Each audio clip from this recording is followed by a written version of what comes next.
नमस्कार. ज्येष्ठ इतिहास संशोधक पांडुरंगजी बलकवडे यांच्या षष्ठब्दपूर्तीनिमित्त श्री शिवाजी रायगड स्मारक मंडळ आयोजित आपली संस्कृती आपला इतिहास या व्याख्यानमालेत मी आपणा सर्वांचे स्वागत करतो. या व्याख्यानमालेचे आजचे 21वे पुष्प गुंफणार आहेत इतिहास अभ्यासक डॉक्टर अनुराधा गोविंद कुलकर्णी. डॉक्टर कुलकर्णी यांचे शिक्षण MA इतिहास आणि पेशवेकालीन पुणे या विषयावर MPhil असे झालेले असून त्यांनी पुण्याचे पहिले मराठी वृत्तपत्र असलेल्या ज्ञानप्रकाश या वृत्तपत्राच्या इसवी सन 1849 ते 1951 या 103 वर्षाच्या कालखंडाच्या वाटचालीवर संशोधन आणि अभ्यास करून या विषयात PhD मिळवलेली आहे. महाराष्ट्राचा गौरवपूर्ण इतिहास मूळ कागदपत्रांच्या आधारे पुढे यावा, त्यात नेहमी नवीन संशोधनाची भर पडावी हा उद्देश डोळ्यांसमोर ठेवून डॉक्टर अनुराधा कुलकर्णी यांनी मराठ्यांच्या इतिहासाची अनेक कागदपत्रे संकलित आणि संपादित करून प्रकाशित करण्याचे काम गेली 25 वर्षे सातत्याने केले आहे. त्यासाठी त्यांनी महाराष्ट्र शासनाच्या मुंबई, पुणे, कोल्हापूर येथील पुराभिलेखागारातील मोडी कागदपत्रे, पुण्याच्या भारत इतिहास संशोधक मंडळातील, त्याचप्रमाणे धुळ्याच्या राजवाडे संशोधन मंडळ आणि श्री वाग्देवता मंदिर या संस्थांमधील मूळ मोडी कागदपत्रे, त्याचप्रमाणे ऐतिहासिक घराण्यांच्याकडे असलेली कागदपत्रे संपादित आणि प्रकाशित केलेली आहेत. या ऐतिहासिक घराण्यांच्या कागदपत्रांविषयी अनेक शोधनिबंधांचे वाचनही त्यांनी केले आहे. मोडी कागदपत्रांवर आधारित लेखन प्रशस्ती, शिवचरित्र साहित्य खंड 15 आणि 16, श्री शिवछत्रपतींची पत्रे भाग 1 आणि 2, श्री मोरया गोसावी साधूंची सनदापत्रे आणि ज्ञानप्रकाश वृत्तपत्र या विषयांवर डॉक्टर अनुराधा कुलकर्णी यांनी पुस्तके लिहिलेली आहेत. त्याचप्रमाणे शिवछत्रपतींच्या पत्रांच्या खंडांचा 3रा भाग, शिवचरित्र साहित्याचा 17वा खंड आणि श्री समर्थ संप्रदायाच्या कागदपत्रांचा खंड ही आगामी पुस्तके प्रकाशनाच्या वाटेवर आहेत. डॉक्टर कुलकर्णी यांचा आजच्या व्याख्यानाचा विषय आहे मराठेकालीन स्त्रीजीवन. मी डॉक्टर अनुराधा कुलकर्णी यांचे श्री शिवाजी रायगड मंडळातर्फे स्वागत करतो आणि त्यांना धन्यवादही देतो. आणि आपली संस्कृती आपला इतिहास या आपल्या व्याख्यानमालेचे 21वे पुष्प त्यांनी गुंफावे अशी मी त्यांना विनंती करतो. धन्यवाद. नमस्कार, मी अनुराधा कुलकर्णी. शतकोत्तर साजरा करणाऱ्या श्री शिवाजी रायगड स्मारक मंडळाच्या या व्यासपीठावर आज मला बोलण्याची संधी मिळाली त्याबद्दल मी मंडळाच्या पदाधिकाऱ्यांचे आणि संयोजकांचे पण आभार मानते. आणि मराठ्यांचा इतिहास कागदपत्रातून आणि या इतिहासासाठी सतत कार्यमग्न राहणाऱ्या पांडुरंगजी बलकवडे यांना त्यांच्या षष्ठाब्दीपूर्तीच्या शुभेच्छाही देते. माझा आजचा विषय मराठेकालीन स्त्रीजीवन असा आहे. हा माझा विषय पूर्णतः कागदपत्रांवर आधारित असा आहे. अभ्यासासाठी मराठ्यांच्या इतिहासाचे शिवकाळ आणि पेशवेकाळ असे 2 कालखंड ठरवलेले आहेत. या 2 कालखंडांचा अभ्यास करताना आणि कागदपत्रे वाचताना आई, मुलगी, सून, पत्नी अशा कौटुंबिक रूपातील स्त्रियांच्या नात्याबरोबरच देवभक्त स्त्रिया, लढवय्या स्त्रिया, अधिकारी आणि अशा काही कर्तृत्ववान स्त्रियाही आपल्यासमोर येतात. यातील काही स्त्रियांवर ग्रंथ, पुस्तकं आणि इतर साहित्यही जसं शाहिरी वाङ्मय असं उपलब्ध आहे. ज्येष्ठ इतिहासकार अप्पासाहेब पवारांनी ताराराणींवर 8 खंड प्रसिद्ध केलेले आहेत. मराठा काळातील काही चित्रपण या काळात आता आपल्याला उपलब्ध होतात. ही जी मी चित्र आपल्याला दाखवते ही धारच्या सरदार पवार घराण्यातली किंवा या सरदार पवारांनी जो एक पोथी संग्रह तयार करून घेतला होता त्या पोथी संग्रहातली आहे. या चित्रांवर राजस्थानी असे पाहिल्यानंतर या मराठीकालीन स्त्रियांची चित्र आहेत हे आपल्याला लक्षात येतं. मराठ्यांच्या इतिहासाचा अभ्यास करताना एक स्त्री म्हणून मला ज्या स्त्रिया कागदपत्रातून दिसल्या, ज्या कधी फारशा आपल्यासमोर आल्याच नाही किंवा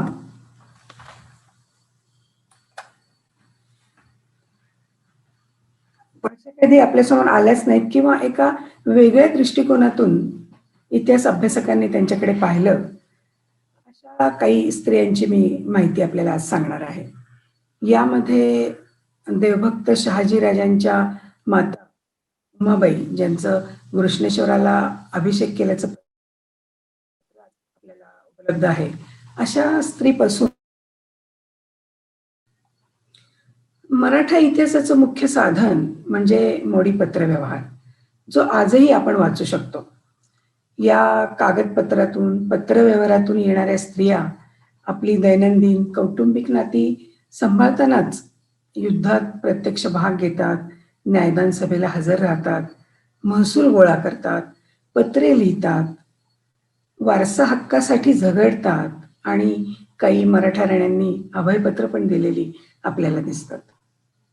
यामध्ये राजमाता जिजाबाई साहेब, राणी येसूबाई, राणी ताराराणी, अहिल्याबाई होळकर, बायजाबाई शिंदे, गोपिकाबाई, आनंदीबाई अशा पेशवाईतल्या स्त्रिया आणि अशा या राजस्त्रियांबरोबरच समाजातील दुसऱ्या स्तरातील दीपाई बांदल, गिरजाई शितोळे, तुकाई निगडे, पिलाई पिसाळ, सईबाई देशपांडे, जानकीबाई ठकार कुलकर्णी अशा काही गाव कारभार करणाऱ्या स्त्रियांची नावं येतात.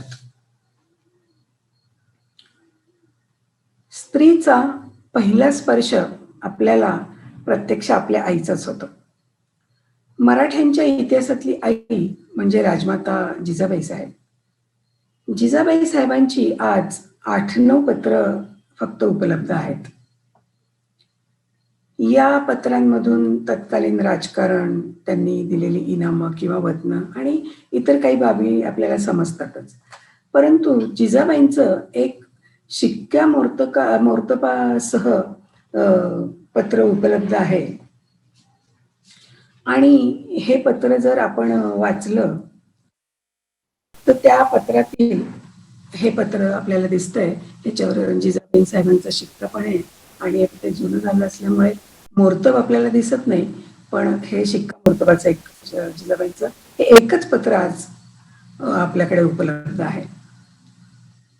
हे पत्र जर आपण वाचलं तर या पत्रातील इनाम, राजकारण या सगळ्या बाबी आपण सपशेल विसरून जातो आणि आपल्या समोर येतं ते म्हणजे मराठ्यांच्या या राजमातेचं आपल्या पुत्राबरोबर असलेलं एक अनोखं आणि लढीवाळ नातं.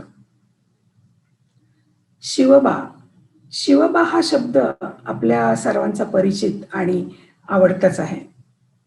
सिनेमा, नाटक, कथा, कादंबऱ्या, गाणी या सर्वातून शिवबा हा शब्द येतो.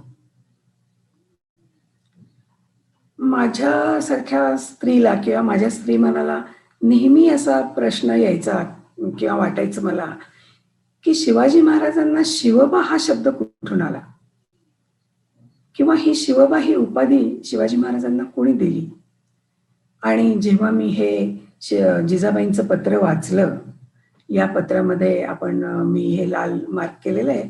इथे 3 वेळा चिरंजीव राजश्री शिवबा असा शब्द आलेला आहे. म्हणजे प्रत्यक्ष जिजाबाईंनीच शिवाजी महाराजांना शिवबा ही उपाधी किंवा हा शब्द दिलेला आहे. या पत्रात 3 वेळा तुम्ही पण वाचू शकता. अ, चिरंजीव राजश्री शिवबा, चिरंजीव राजश्री शिवबा आणि चिरंजीव राजश्री शिवबा असा 3 वेळा हा शब्द आलेला आहे. जिजाऊंचं हे पत्र वाचताना जेव्हा हा शिवबा हा शब्द येतो, तेव्हा प्रत्यक्ष आपल्याला त्या शिवबा या नावाचा साक्षात्कारच खरं तर आपल्याला होतो. शिवाजी महाराजांना आपल्या आईबद्दल म्हणजे जिजाऊ साहेबांबद्दल किती आदर होता, किती प्रेम होतं, हे आपल्याला नव्याने मी सांगण्याची गरज नाहीये. तरी पण मी तुम्हाला 2 पत्र सांगते, ज्याच्यामध्ये शिवाजी महाराजांचा आपल्या आईवरचा आदर आणखीनच आपल्याला दिसतो. आणि ती 2 पत्र, एक पत्र मराठी दप्तर रुमाल खंड 1 मध्ये आणि एक मराठी दप्तर रुमालमध्ये आणि एक शिवचरित्र साहित्य खंड 1 मध्ये अशी ही दोन्ही पत्र छाप. या दोन्ही पत्रांमध्ये आज आपण आपल्या प्रामाणिकपणाबद्दल जशा आपल्या आईच्या शपथा घेतो, तशाच शपथा या महाराष्ट्राच्या राजानं म्हणजेच शिवाजी महाराजांनी देवासमोरचा बेल भंडारा उचलून सौभाग्यवती मातोश्री साहेबांची आण असे आणि मातोश्री साहेबांच्या पायाची आण असे अशा शपथा घेऊन आपलं मायलेकरांचं श्रेष्ठत्वाचं नातं या 2 पत्रांद्वारे आपल्यासमोर ठेवलं आहे. ही 2 पत्र मी आज आपल्याला दाखवलेली नाही आहेत, पण ती खूप प्रसिद्ध आहेत आणि आपण ती बघू शकतो कधी. आपल्या पुत्राला विजयी भव असा आशीर्वाद कायम देणाऱ्या पेशवे काळातील स्त्री म्हणजे राधाबाई.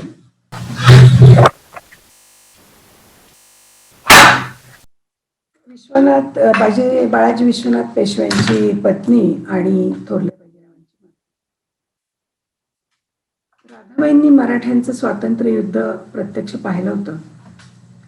आपल्या पराक्रमी पतीची पेशवेपणाची कारकीर्द स्वतः अनुभवली होती. आणि या मातेचा पुत्र म्हणजे थोरल्या बाजीरावांची स्वातंत्र्य पराक्रम किंवा झंझावती त्यांची गौरदौड ही पण स्वतः राधाबाईंनी पाहिलेली होती. याबरोबरच बाजीरावांचा मनस्वी स्वभावही राधाबाईंना चांगलाच माहीत होता, हे या पत्रातून दिसतं. राधाबाईंची पेशवा दप्तर खंडामध्ये बाजीराव, चिमाजी अप्पा, नानासाहेब आणि पेशवे घराण्यातील इतर लोकांना लिहिलेली 20-25 पत्र उपलब्ध आहेत. पण राधाबाईंनी बाजीरावांना लिहिलेल्या पत्राच्या महिन्यातच फक्त विजयी भव हा आशीर्वाद दिलेला दिसतो. आणि त्यांचा बाजीरावांचा मनस्वी स्वभाव ओळखून काही या पत्रामध्ये एका समाधान रक्षून आपले कार्य सिद्धीस पावे ते करावे, परस्थळी जाणे झाले तरी कोणाचा विश्वास न धरणे, शरीर संरक्षण करून बहुत सावधतेने असावे, असे काही उपदेशपर काळजी या पत्रांमधून आपल्याला दिसते. आज आपण बाजीरावांना विजयी बाजीराव असं म्हणतो आणि बाजीरावांना हा विजयी होण्याचा अधिकार, विजयी होण्याचा आशीर्वाद प्रत्यक्ष त्यांच्या मातेने म्हणजे राधाबाईंनीच दिलेला असं आज आपल्याला वाटतं या पत्रांवरून. आज लष्करी युनिफॉर्म घातलेल्या स्त्रिया पाहिल्या की महाराणी ताराराणी, लक्ष्मीबाई आंग्रे, झाशीची राणी अशा लढवय्या स्त्रियांची आठवण होते. मंडळाच्या दप्तरखान्यातील डोहर देशमुख म्हणजे आढळराव देशमुखांचा एक अप्रकाशित महजर मी वाचत होते. हा महजर किंवा हा न्यायनिवाडा प्रत्यक्ष शिवाजी महाराजांच्या उपस्थितीतच झाला. अजरक्त खाने, राजश्री शिवाजीराजे या मायन्यानंतर महजरातील पंडितराव, मोरोत्रिमल पेशवे, निळो सोनदेव मुजुमदार, त्रिंबक सोनदेव डबीर, दत्ताजीपंत वाकेनीस, सुभेदार कृष्णाजी भास्कर अशा प्रसिद्ध आणि सुपरिचित अधिकाऱ्यांच्या नावानंतर मावळातील देशमुखांची हाजीर मजालीस लिहिलेली आहे. या हाजीर मजालिसेमध्ये देशमुख राऊतराव, बाजी सर्जेराव जेधे देशमुख, निगडे देशमुख, कोंडे देशमुख, पासलकर देशमुख, मारणे देशमुख या परिचित देशमुखांची नावं मी वाचली आणि त्यानंतर एकदम मी एक नाव वाचलं, दिपाई आवा बांदल देशमुखे. या मावळातील देशमुखांची नावं मी परत एकदा वाचली, कारण हे नाव मला जरा वेगळं वाटलं. मी 2दा वाचलं. मला असं वाटलं की माझं मोडी वाचन काही चुकतंय का, म्हणून मी ही हाजीर मजालस 2-3दा वाचली आणि मी नंतर माझ्या लक्षात आलं की हे एका स्त्रीचंच नाव आहे आणि ते नाव आहे दिपाई आवा बांदल देशमुखे. प्रत्यक्ष शिवाजी महाराजांच्या समोर झालेल्या महजराला या बाई उपस्थित आहेत. आणि मग बांदल घराण्याची काही कागदपत्र बघायचं मी ठरवलं, म्हणजे यांचा मला काही इतिहास किंवा काही माहिती मिळेल म्हणून. आणि बांदलांची तक्रीर मंडळाच्या, भारतीय संशोधक मंडळाच्या ऐतिहासिक संकीर्ण निबंध खंड 10 मध्ये प्रसिद्ध झालेली आहे. आणि या तक्रारीनुसार दिपाई बांदल यांनी फतेखानाच्या स्वारीच्या वेळी प्रत्यक्ष शिवाजी महाराजांच्या बरोबर युद्धात भाग घेतला होता. आणि या कामगिरीबद्दल शिवाजी महाराजांनी दिपाई बांदल यांना साडी चोळीसाठी हेरडस मावळातलं पणेर हे गाव इनाम दिलं होतं. पुढे अफजल खान वधाच्या वेळेलाही दिपाई आपले सरनौबत म्हणजे बांदलांचे सरनौबत बाजीप्रभू देशपांडे, दिपाई बांदल यांचा मुलगा बाजी बांदल आणि बांदलांचं सैन्य किंवा जमाव घेऊन शिवाजी महाराजांना या जावळीच्या मोहिमेत सामील झाल्या होत्या. आणि या मोहिमेतील यशानंतरही शिवाजी महाराजांनी बांदल घराण्याला हेरडस मावळातलंच भाणसदरे हे गाव इनाम दिलं होतं. दिपाई बांदल यांना जे पणेर हे गाव इनाम दिलं होतं साडी चोळीसाठी, तेच गाव पुढे संभाजीराजांनी पण कंटिन्यू केलेलं या तक्रारीमध्ये आपल्याला दिसतं. म्हणजे फतेखानाची स्वारी, जावळीची मोहीम, या लष्करी मोहिमांमध्ये भाग घेतलेल्या दिपाई पुढे हा जो मी महजर आहे हा 1670-71 सालचा आहे. म्हणजे जवळजवळ 20-25 वर्ष या बाई या देशमुखीचा कारभार बघतायत. असं पाहिलं तर त्यांचा मुलगा म्हणजे बाजी बांदल हे चांगले नेणते आणि करते सवरते या वेळेला असणार आहेत. तरी पण 1671 पर्यंत दिपाई बांदल देशमुखीच्या कारभारात आणि प्रत्यक्ष लष्करी मोहिमेतही भाग घेताना आपल्याला दिसतात. या तक्रारीनुसार दिपाई दीर्घायुष्य होत्या आणि त्यांनी मृत्यूपूर्वी आपलं वाटणीपत्र करून ठेवलं होतं. या वाटणीपत्राचं वैशिष्ट्य म्हणजे त्यांनी आपली जी वाटणी होती ती आपल्या 3 नाथ सुनांमध्ये दिली होती. दिपाई बांदल देशमुखे या एका स्त्रीनं आपल्या स्त्रीधनाची म्हणजे आपल्या इनामाची वाटणी आपल्या घरातील स्त्रियांनाच द्यावी, हेही मराठी काळातील स्त्री जीवनाचं एक स्तुत्य उदाहरण आहे. स्त्री जीवनातलं मराठा काळातलीच एक लढवई स्त्री म्हणजे सरखेल कान्होजी आंग्रे यांची पत्नी लक्ष्मीबाई. लक्ष्मीबाई आंग्रे आणि थोरले बाजीराव यांचा पत्रव्यवहार पेशवापत्र खंड 3 मध्ये प्रसिद्ध झाला. या खंडात आंग्रे घराण्याची आणखीन पण काही कागदपत्र छापली. पण 1633 साली लक्ष्मीबाईंनी लिहिलेली जवळजवळ 22 पत्र या पेशवादत्तरच्या खंडात छापली. ही 22 पत्र आज आपल्याला काय सांगतात? एक स्त्री आपली काही घरगुती किंवा इतर काही अडचणी सांगते किंवा पेशव्यांना काही इनाम मागते, असं आपल्या मनात जरी आलं तरी या 22च्या 22 पत्र जर आपण वाचली किंवा त्यातली काही ठराविक पत्र वाचली, तर या पत्रातून फक्त लष्करी मोहिमेच्या हकीकती आपल्यासमोर येतात. जंजिऱ्याच्या साध सिद्धीबरोबर झालेल्या चकमकींची साध्यंत वर्णनं या पत्रांमधून आहेत. लढाईच्या सामानाची वाहतूक, सैन्याची वाहतूक आणि गनिमांच्या हालचाली असे लष्करी उल्लेख या सर्व पत्रातून आलेले आहेत.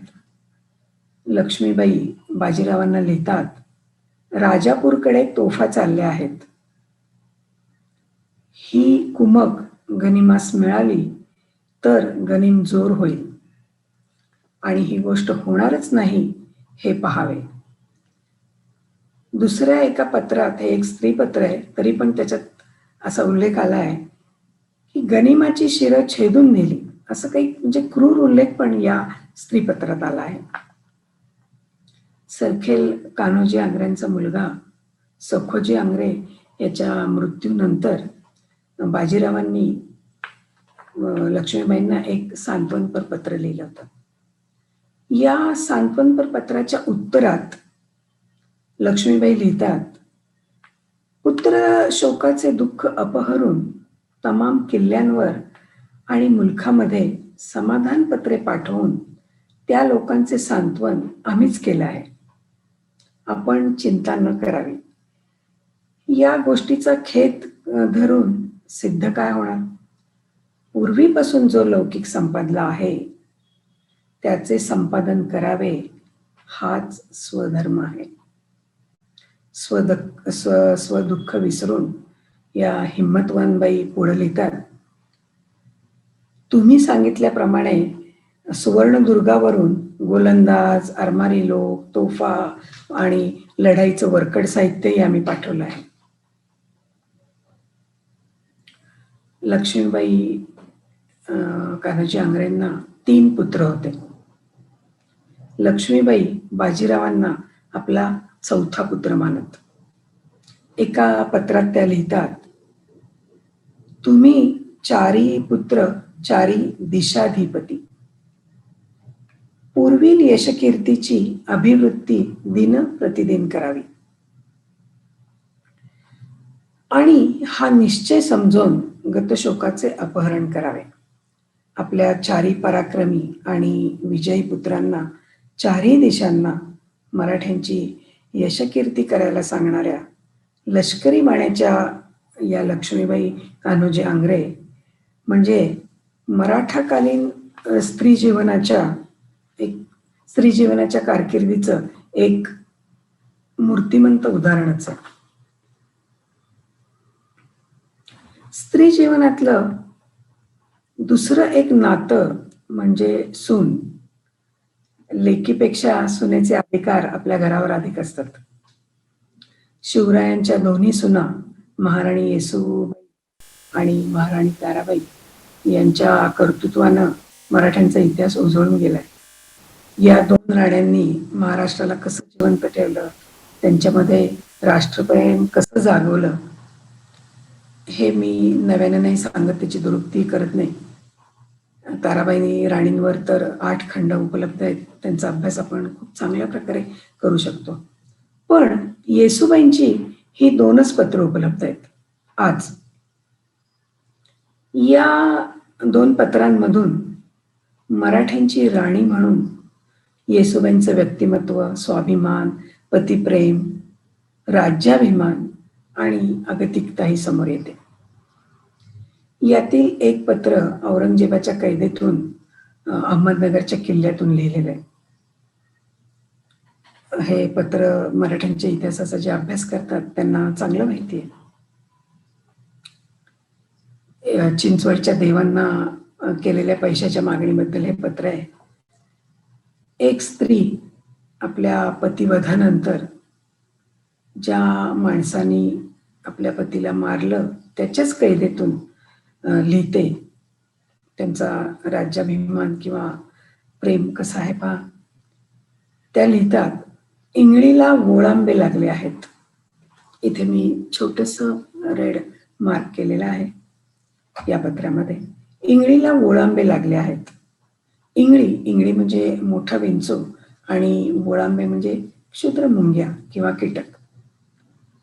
पराक्रमी मराठी साम्राज्याला मोगल रूपी वोळांबे क्षुद्र मुंग्या लागल्या आहेत, ही खंत या मराठ्यांच्या राणीची कैदेतून व्यक्त होताना दिसते. येसुबाईंचं हे दुसरं एक पत्र आहे ज्याच्यावर संभाजीराजांच्या या राणीचा शिक्का आणि मोर्तब आहे. श्रीराम मंदिर जिथे म्हणजे चाफळ गावाला लष्करी मोहिमेचा त्रास होणार नाही याबद्दल येसुबाईंनी दिलेलं हे एक अभयपत्र आहे. या अभयपत्रामध्ये समर्थांनी स्थापन केलेल्या 11 मारुतीमधील शिंगणगावच्या मारुतीचं किंवा हनुमंताचं इनाम पुढे चालवण्याला सांगितलेलं आहे. या 10 ओळींच्या पत्रांचं वैशिष्ट्य म्हणजे या पत्रावरचा हा शिक्का. या शिक्क्यामध्ये सखी राज्ञी जयती असा शब्द आलाय. श्रीकृष्णानं द्रौपदीला मैत्रीण या अर्थानं सखी हा शब्द वापरलेला आहे. आजकाल तरुण वर्गात अमिताभ बच्चनमुळे सखी हा शब्द लोकप्रिय झालाय, आपल्याला सुपरिचित आहे. पण 250 वर्षापूर्वीच्या एका मराठ्यांच्या राणीच्या पत्रावर सखी राज्ञी जयती हे शब्द वाचताना छत्रपती संभाजीराजे आणि येसुबाई साहेब यांच्या पती पत्नीच्या नात्याची महतीच जणू आपल्या पुढे येते.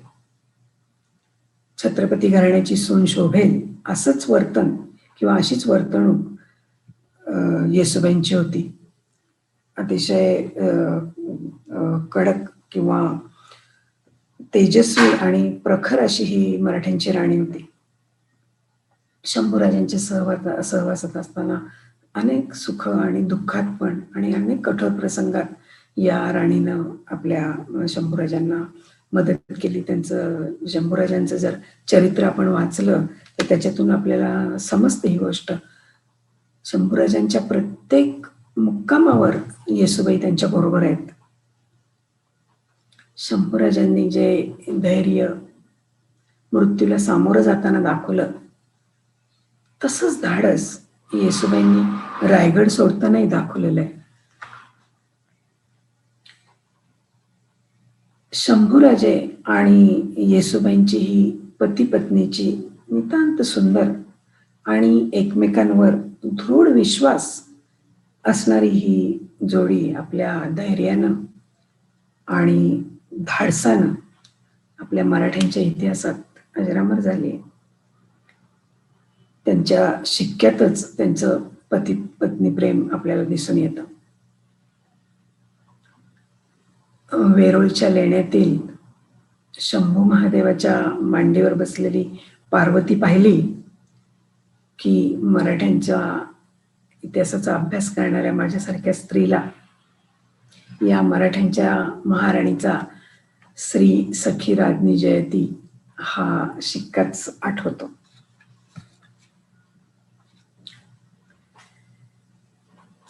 मध्ययुगातील एक दुष्ट रिवाज म्हणजे सतीची चाल.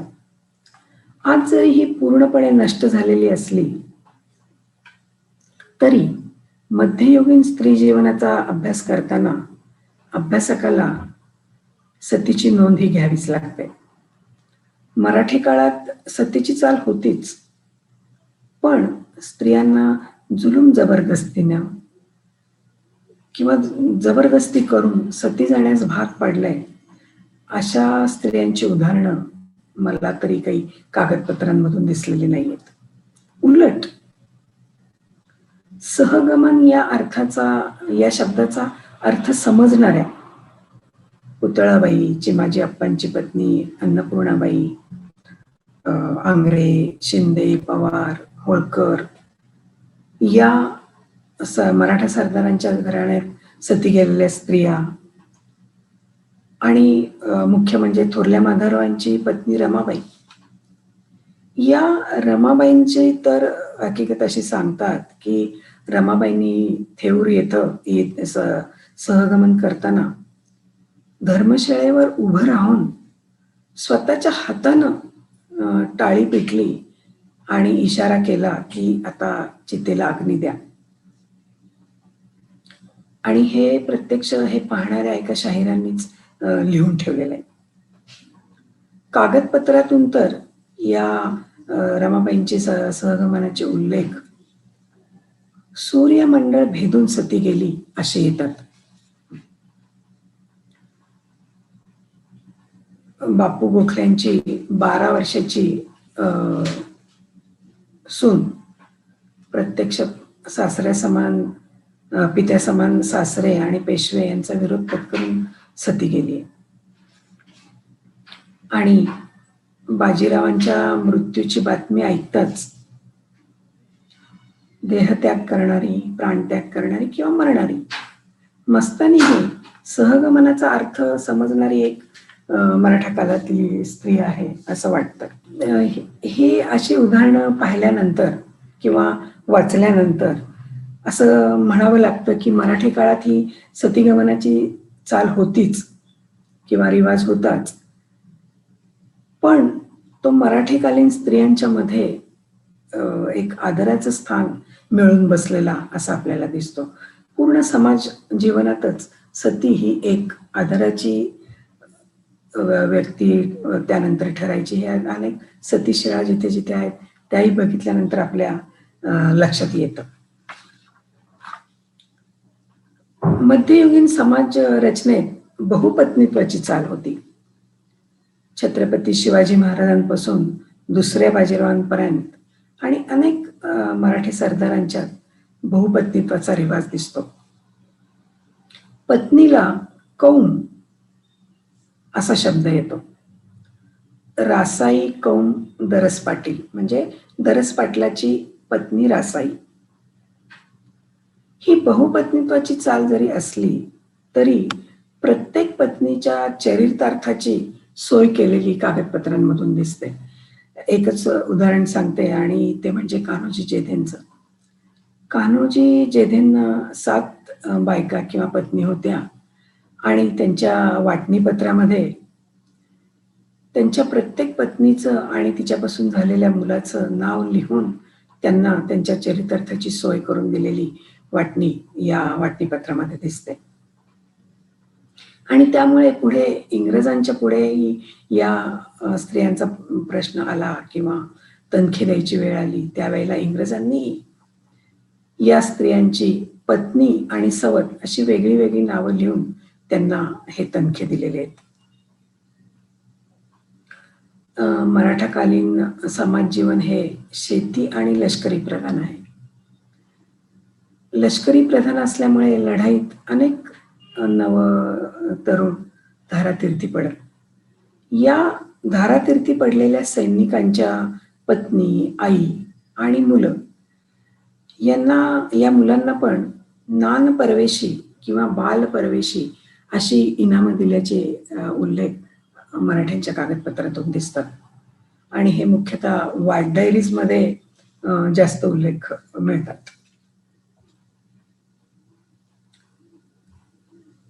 स्त्रीची कहाणी म्हणजे समाज रचनेचीच कहाणी असते. आई, मुलगी, पत्नी, बहीण, मैत्रीण आणि कुटुंबातील काकू, मामी, वहिनी अशी इतरही नाती ती सांभाळते. या नात्याला कर्तृत्व, स्वाभिमान, प्रेमळपणा अशा अनेक कंगोरे असतात.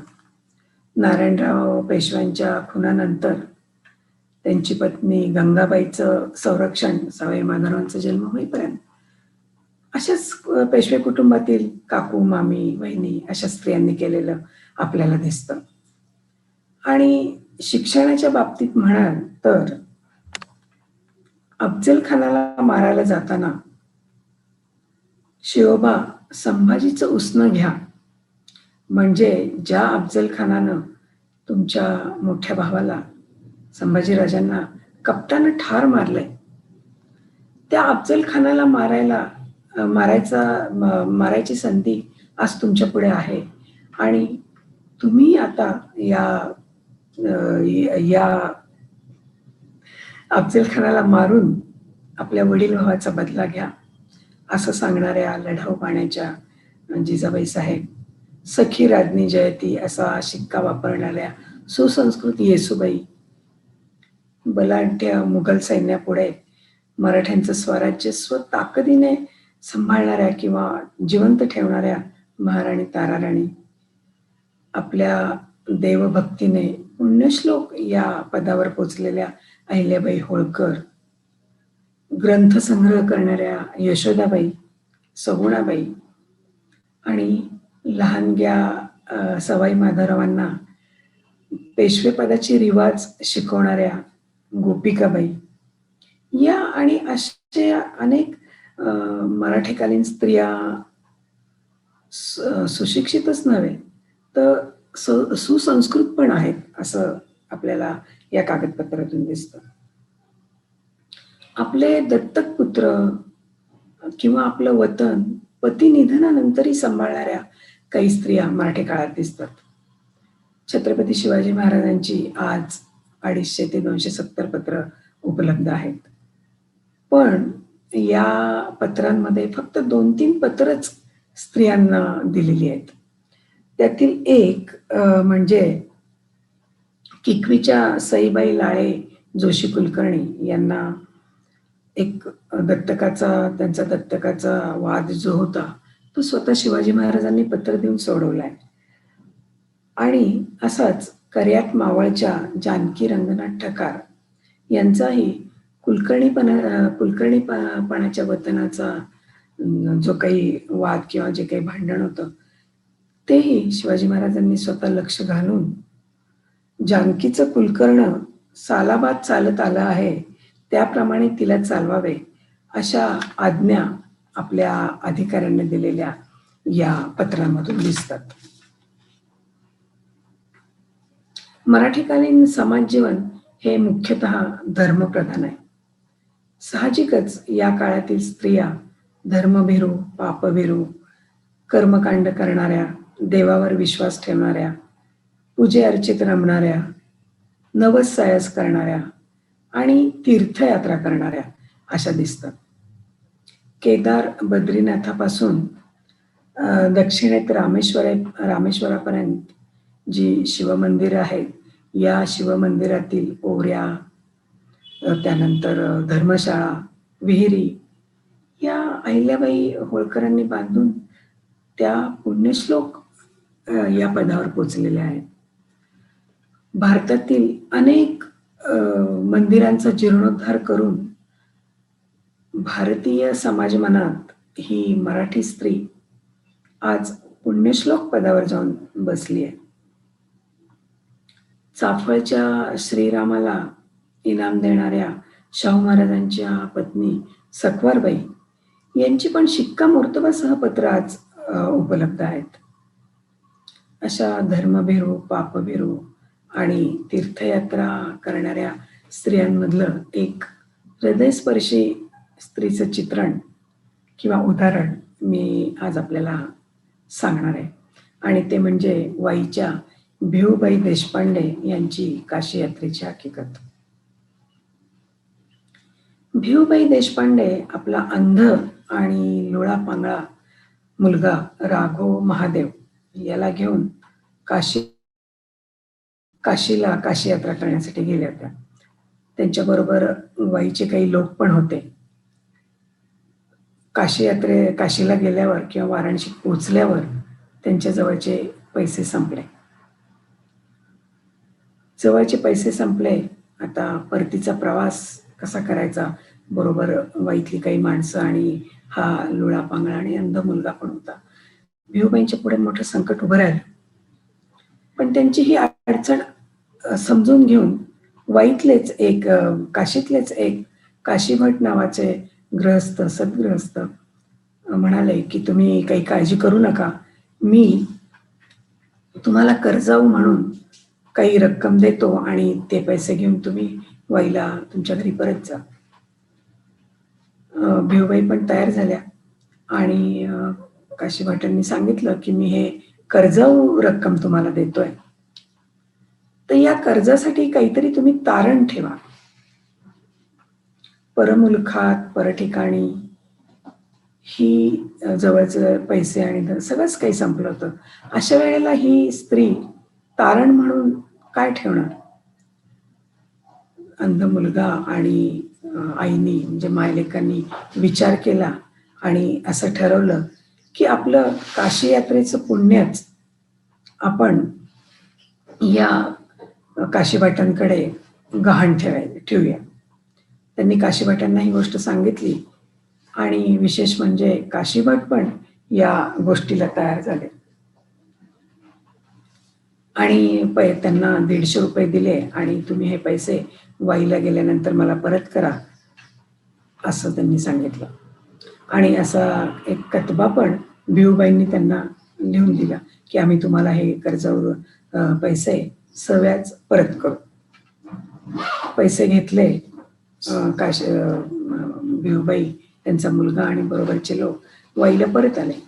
वाईला परत आल्यानंतर या मायलेकरांना चैन पडेना. काही दुश्चिन्ह पण व्हायला लागली. कर्जाची टोचणी त्यांना लागली होती आणि मुख्य म्हणजे आपलं काशी यात्रेचं पुण्य गहाण पडलंय.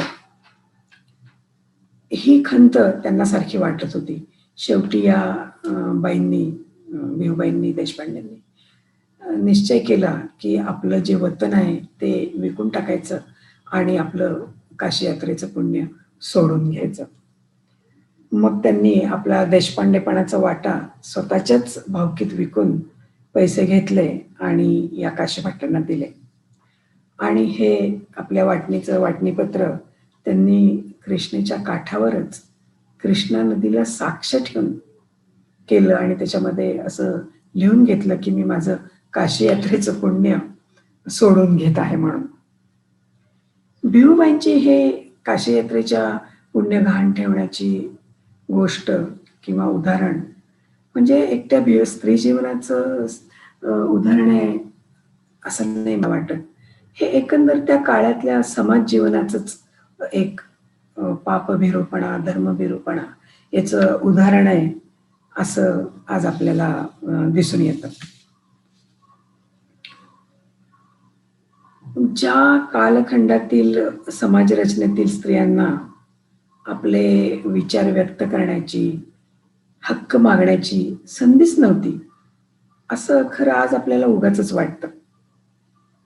त्या काळातील काही मोजक्या स्त्रियांची उदाहरणं मी आपल्यासमोर मांडली. या स्त्रियांची कागदपत्र पाहिली, की त्यांच्यातला एक कॉमन गुण किंवा एक गुण सर्वत्र दिसतो आणि तो म्हणजे त्यांचा आत्मविश्वास. ज्यांच्या पायामुळे त्यांनी मराठा काळ तर गाजवलाच, पण आजही या पत्रांच्या द्वारे त्या आपल्या मराठ्यांच्या इतिहासात अमर झाल्या आहेत. अर्थात या स्त्रियांच्या मागे वयाच्या 16व्या वर्षी स्त्रीबरोबर बेसंगपणाची वर्तणूक केली म्हणून रांझ्याच्या मोकदमाचे हातपाय तोडून त्याचा चौरंग करणारे छत्रपती शिवाजी महाराज आहेत. आपल्या लेकी, आपल्या बहिणी माहेरपणाला घरी परत येतील तेव्हा त्या माहेरपणाची तरतूद करणारे कान्होजी जेधे आहेत. कान्होजी जेधेंनी आपल्या वाटणीपत्रातच आपल्या लेकीची आणि आपल्या बहिणींच्या माहेरपणाची तरतूद करून ठेवलेली आहे. किंवा काशी यात्रेला जाणाऱ्या पेशवे घराण्यातल्या काही स्त्रिया होत्या, त्यांची काळजी घेतलेली पेशव्यांच्या अनेक पत्रांमधून आपल्याला दिसते. अशी ही काळजी घेणारे पुरुष किंवा महापुरुष यांची साथ ही या स्त्रियांच्या मागे उभी आहे, हेही आपल्याला या पत्रांमधून दिसतं. मी आता थोडं वेगळ्या विषयावर आपल्याशी थोडंसं बोलतेय आणि ते म्हणजे स्त्रियांचा एक स्त्रीसुलभ अशी एक स्त्रियांची स्त्रीसुलभ भावना आणि ती म्हणजे त्यांच्या वेशभूषा, पोशाख, अलंकार यांचा सोस. नटणं, सजणं किंवा सुंदर दिसणं हे स्त्रीच्या स्वभावातच असतं. तिचे ते मूलभूत स्वभावच आहे. झाशीच्या राणीच्या चरित्रात पण झाशीच्या राणीच्या गळ्यातल्या मौल्यवान मोत्यांच्या कंठ्याचा मोह शत्रू सैनिकांना पडल्यामुळं त्यांनी राणीवर मारा केला, असं झाशीच्या राणीच्या चरित्रात लिहिलेलं आहे.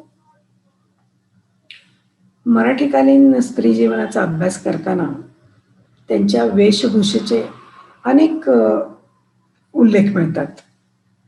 लाल, कुसुंबी अशा रंगाच्या पैठण्या किंवा छिटाची कापडं, त्यानंतर छिटाची कापडं आणि दुसरी पण एक जेव्हा व्यक्तींचे म्हणजे काही राजपुरुषांचे वगैरे मान सन्मान केले जायचे त्यावेळेलाच या स्त्रियांचे पण मान सन्मान, पोशाख आणि दागिने घेऊन केले जायचे. या स्त्रियांच्या अलंकारांची जी वर्णन आहे ती मराठ्यांच्या रत्नशाळेच्या रुमालात आपण आजही पाहू शकतो. मराठ्यांचे हे रत्न, मराठ्यांचे हे जवाहीरखाने पुणे, बडोदा, सातारा, कोल्हापूर, ग्वाल्हेर अशा ठिकाणी होते.